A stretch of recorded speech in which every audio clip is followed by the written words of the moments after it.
benn position moo position bañkat bi position bi nga xamante ne lu doxul lekk comme ni ko Olof Njaay di waxee li ay di jàmbat li def waxu tey nag li def te ñu war koo wax mooy ñun daanaka ku mel ni man da ngeen gisoon bu campagne yi balaa muy door laata muy door ngeen gisoon ñu génnoon ci benn bannière bu tudd gox yu bees ñu investiroon ma nekk tête de liste au niveau départemental mu nekk li nga xamante ne duggoon na ci ak ardeur ak engagement ak sañ-sañ bi nga xamante ne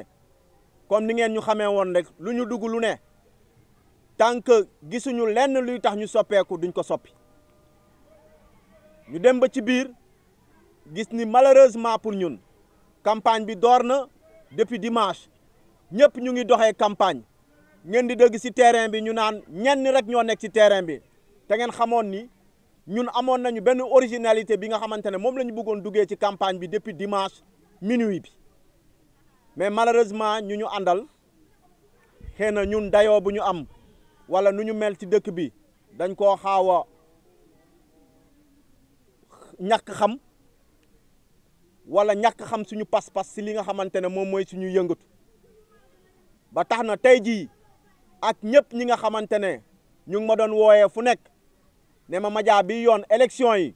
bu mu jàll te bokkoo si am na ñi nga xamante ne dem nañ ci ba di ci xuloo ak man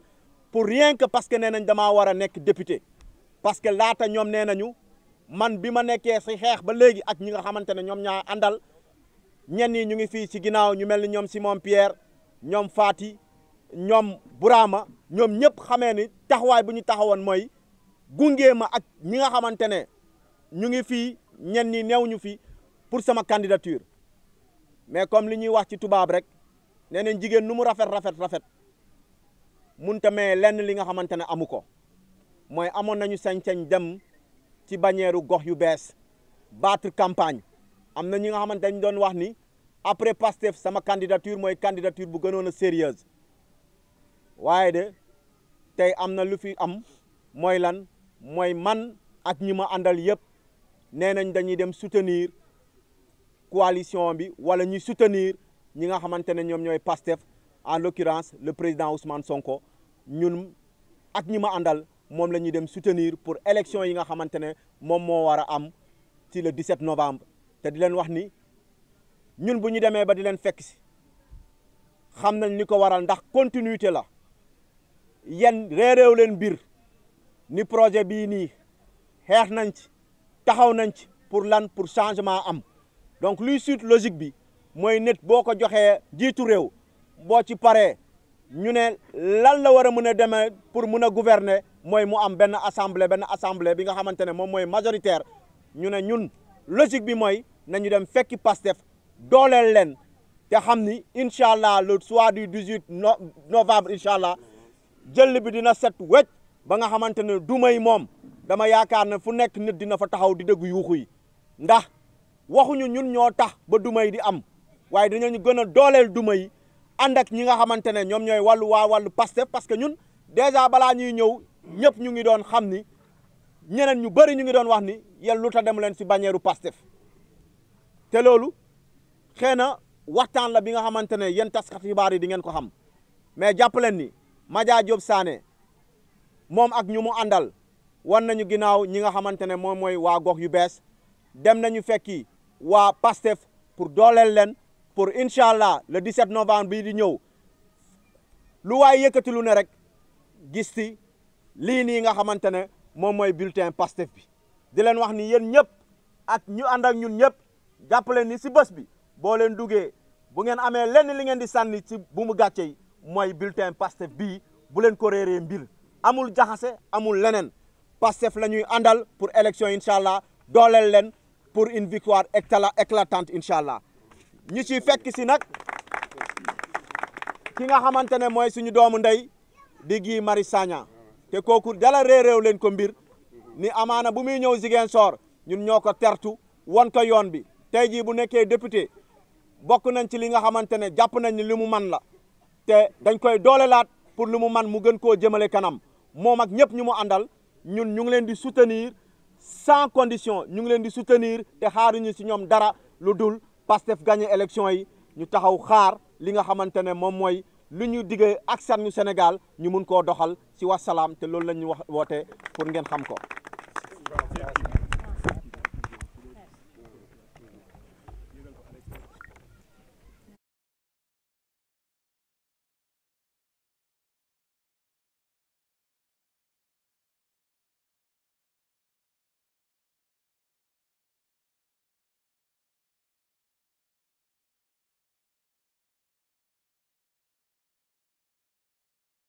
Derrière nous,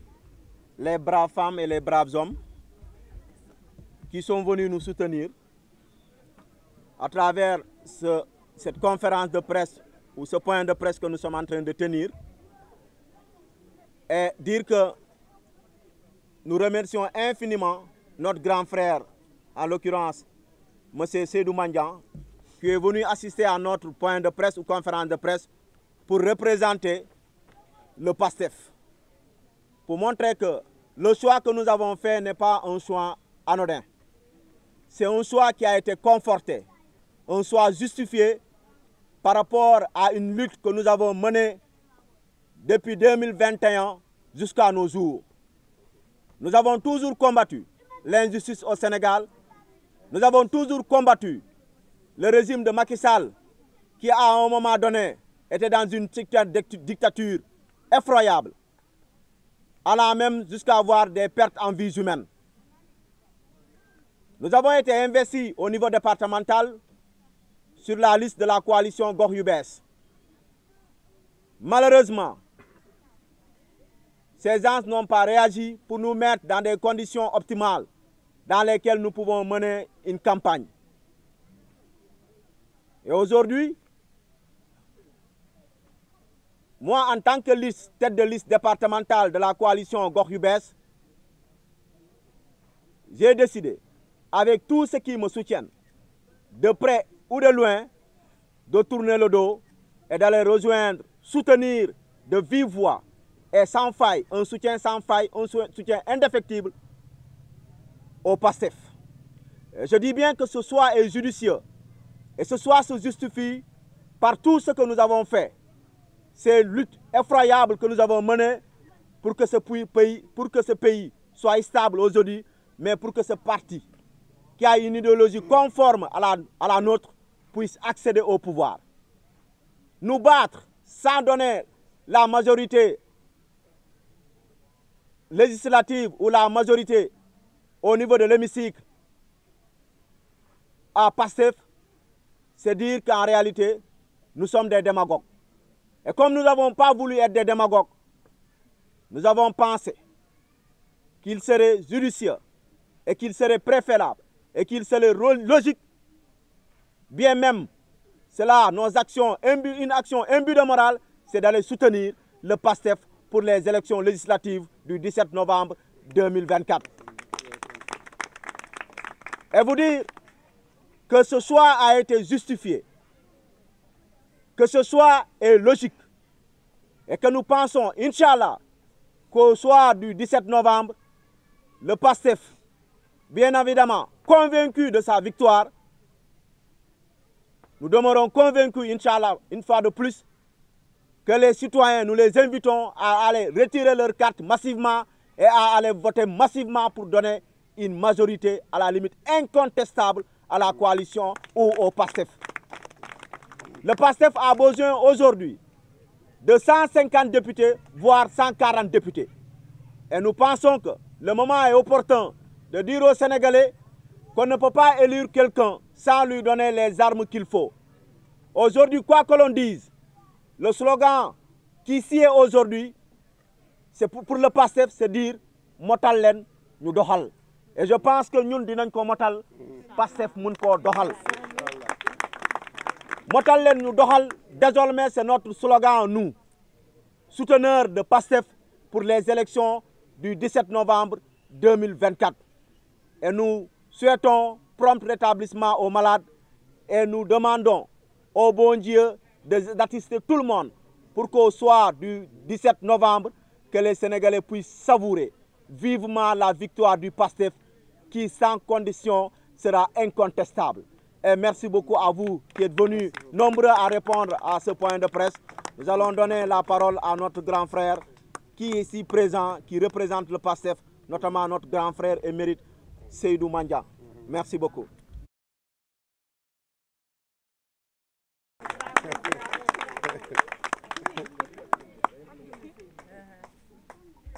waay di nuyu assistance bi yëpp mais surtout di nuyu mouvement bi tudd vision citoyenne ci nuyu bi ñu jiital si son président son responsable et son coordonnateur muy sama jeune frère Madia Diop Sané waaw di ko nuyu bu amul fu mu yem Madia nag ki ko wax ki ko gis fu ne am na kenn ki nga xamante ni mooy lieutenant il est à ses côtés muy Simon Pierre Diédhiou moom aussi di ko nuyu vraiment ñaar ñii c'est de vrais patriotes même ñun bi ñu déggee ni def nañ leen tête de liste ci feneen même ñun sax gëm nañu foofu du seen place ñu xam ne aussi ñooñu dañoo bëgg a utiliser seen notoriété ndax kii dafa am notoriété fii ci Ziguinchor kii bu jëlee carte Pastef wala bu ko ñàkkee jël kii patriote la Madia mu jël carte Pastef wala mu ñàkk koo jël kii patriote la combat amul benn combat bi ñu fi combat te jiituwu si amoon na ay jamono suñu doole xawoon na wàññeeku trop pour nga nekkoon sur le terrain di xeex doo politicien dañ doon nëbbatu di laqatu jamono boobu moom bokk na ci ñi nga xamante ni ñoom ñoo jëloon relais combat boobu dañ doon jël seen mouvement citoyen di xeex ay causes yi nga xamante ni ñun suñu ñaanee autorisation ñu bañal ñu ko ñu jaar ci moom mu ñaan autorisation ñu nangul ko mu jiitu ñu xeex kon kii du ku may wax ni dama lay recevoir ak yooyu kii dafay mus a bokk kii il est chez lui dafa mus a bokk c'est un patriote dafa bokk Pastef kii li waa Pastef am kii daf ci bokk donc li ñun ñëpp li ñu mën a am Pastef kii war na ko mën a am moo tax man c'est un très grand plaisir pour moi moo wax ne heureusement que avant gars yi di ternir carrément son image heureusement qu'il s'est ressaisi mu dellu si waat parce que dellu si fii mooy image am mais des fële nekkul image am na ñi nga xamante ni seeni objectif doo ko xam c'est vrai nag man yéene naa ko combat bi mu combat wax naa leen ne leen kii bi mu commencé combat politique boobu man politique man je ne suis pas un politicien j'ai commencé très tard la politique Pastef laa commencé politique mais kii commencé na son mouvement avant Pastef kii moo jiitu Pastef combat citoyen moo tax man ma gis ne ñun ak kii benn lañu du point de vue de la vision ñu ne kii benn lañu c'est un citoyen c'est un combattant donc pour man vraiment c'est tout naturellement qu'il doit se retrouver parmi nous c'est tout naturellement qu'il doit se retrouver parmi nous donc véritablement di wax ne ñun à travers ma voix au nom de toute la section communale de Ziguinchor mais aussi du comité électoral communal de Ziguinchor de la liste Pastef parce que je suis aussi le président du comité électoral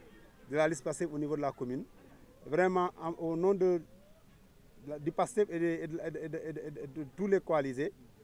vraiment nous disons que nous avons toujours considéré que vous êtes des nôtres et vous êtes parmi nous donc à partir d'aujourd'hui et tout de suite campagne laa jóge ni sangooguma sax j'ai même dû tout faire pour que ñu pare pour mu mën a ñëw fekkee affaire bii donc j'ai laissé les gens en train de faire l'animation au siège ma daw ñëw pour fekkee lii parce que lii ci ñun la bokk donc à partir d'aujourd'hui dès demain on commence la campagne ensemble parce que ñun ñoo bokk nous sommes ensemble rien n'aurait dû nous séparer absolument rien mënuñu séparer je savais même que même su demoon sax ba ci cappaandaw ga ci foofu bokkul foofu fii la bokk donc heureusement ba ni mu ñëwee donc di ko ci sant bu baax di ko ci gërëm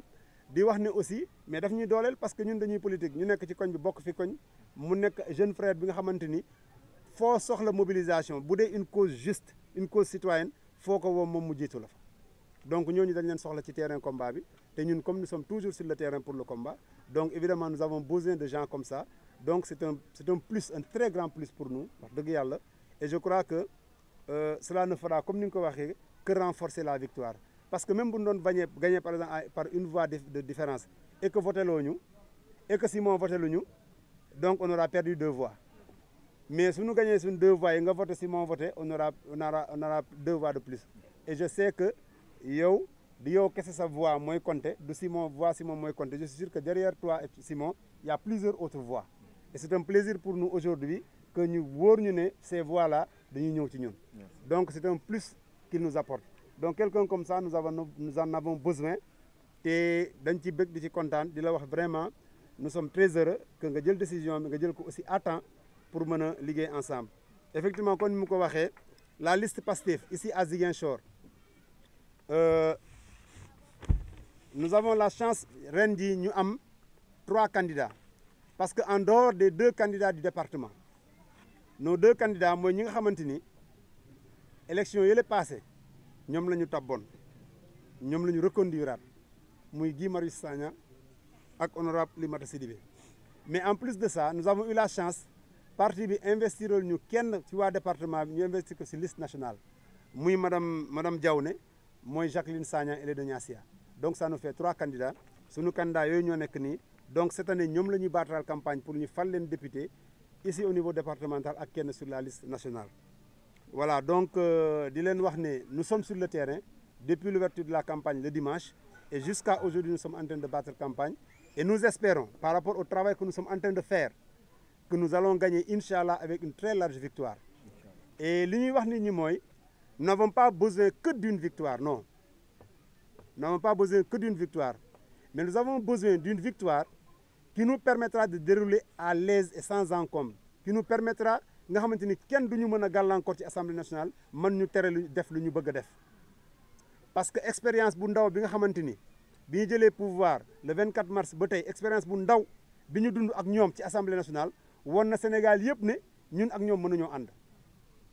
ñoom dañoo jóg taxaw carrément pour gàllankoor pour faagaagal gouvernement bi action loo fa andi muy intérêt sénégalais muy li nga xam te yow da nga ko diggoon sénégalais ne su ma jëlee nguur di naa ko fi def soo ko fa yóbboo ñoom ñoo la fa ëpp ay voix ñu bañ ko loolu sax d'ailleurs moo andi ñu tas assemblée nationale di woote élection anticipée donc moo tax di yëgal waa Sénégal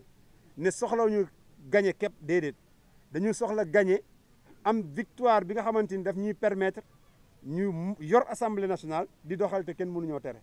voilà victoire bu mel noonu la ñu soxla te di am yaakaar ne incha allah sénégalais yi dinañ ñu ko jox parce que comme ni ko Madia waxee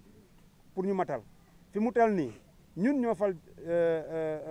Diomaye ñun ñoo ko fal ne ko pour mu dérouler mais pour mu dérouler il faut que mu yor assemblée nationale bu yor assemblée du mën a dérouler donc nañu matal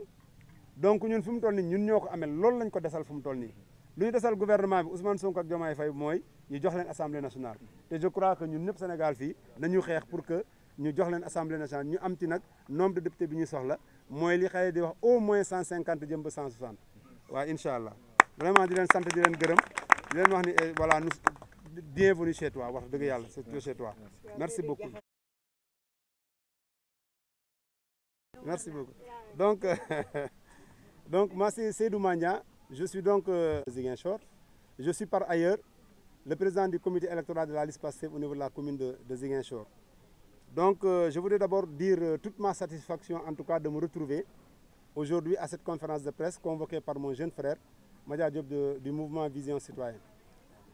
Alors ce que moi j'aimerais dire c'est que moi de tout le temps j'ai tout le temps considéré ce jeune-là comme étant quelqu'un de Pastef. Il est de Pastef parce que Pastef, nous l'avons dit, c'est une idéologie. Ce n'est même pas des positions et des positionnements, c'est une idéologie. Toute personne qui a cette idéologie et qui embrasse cette idéologie, nous te considérons comme étant un patriote, comme étant quelqu'un de Pastef. Nous l'avons pratiqué. C'est un jeune frère, nous l'avons pratiqué depuis des années. Et même pour dire la vérité, j'avoue que ce gosse-là m'a devancé sur le terrain politique. Moi, j'ai commencé à faire de la politique qu'avec Pastef. Et ça, tout le monde sait que ça ne fait pas plus d'une dizaine d'années.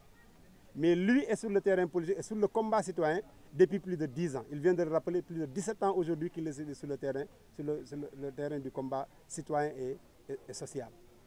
Alors, quelqu'un comme ça, nous l'avons pratiqué dans cette commune de Ziguinchor. Et pendant la période de braise que nous avons traversée ici, entre 2021 jusqu'en 2023, nous l'avons vu sur le terrain, nous l'avons vu à l'œuvre. Il est arrivé des moments où nous, en tant que politiques, nous avions des difficultés à nous faire montrer, à nous faire voir et à circuler librement dans cette ville-là. mais il fait partie des rares, je dis bien des rares personnes, qui pendant cette période ont repris le flambeau du combat au nom du parti sans l'avouer. Je me souviens qu'à chaque fois qu'on déposait des autorisations pour organiser des marches, on nous refusait parce que nous étions de PASTEF. Mais nous passions par lui et par des mouvements citoyens comme FRAPP pour pouvoir obtenir ces autorisations-là pour faire notre combat. Donc, il nous permettait, nous, de continuer le combat et de maintenir le flambeau. Et ceci nous a permis, en tout cas, de reprendre un deuxième souffle et de terminer le combat, alhamdoulilah, en 2024, par la prise du pouvoir. Donc, nous considérons que ce dernier-là, je ne sais même pas comment le dire, mais quand même, on ne peut même pas le considérer comme étant quelqu'un qui vient nous soutenir. Nous considérons qu'il a toujours été parmi nous et qu'il restera parmi nous. Au contraire, nous pensons même, moi je pense que je reste convaincu, que des gens, connaissant sa notoriété et son image à Ziguinchor, ont voulu profiter de lui et même abuser de son image. C'est ça. Moi,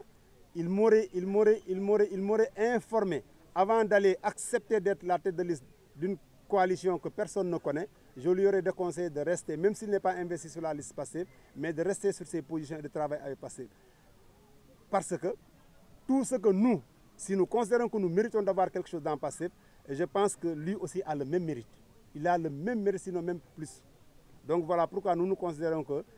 Madia, Vision Citoyenne et PASTEF, c'est une même idéologie. Nous sommes tous des patriotes et nous sommes sur la même ligne idéologique. Donc nous l'avons toujours considéré comme un des nôtres. Voilà pourquoi nous sommes très heureux véritablement de voir qu'il s'est ressaisi et de voir qu'il retrouve la grande famille pour travailler avec nous en direction de ces élections du 17 novembre 2027. Élections pour lesquelles nous avons beaucoup d'espoir, parce que nous considérons que les Sénégalais ont compris les enjeux. Ils ne peuvent pas, le 24 mars dernier, élire un président de la République et après 6 mois après refuser de lui donner les moyens d'appliquer sa politique. Ça, nous pensons que les Sénégalais sont plus matures que ça et ont compris les enjeux mieux que ça.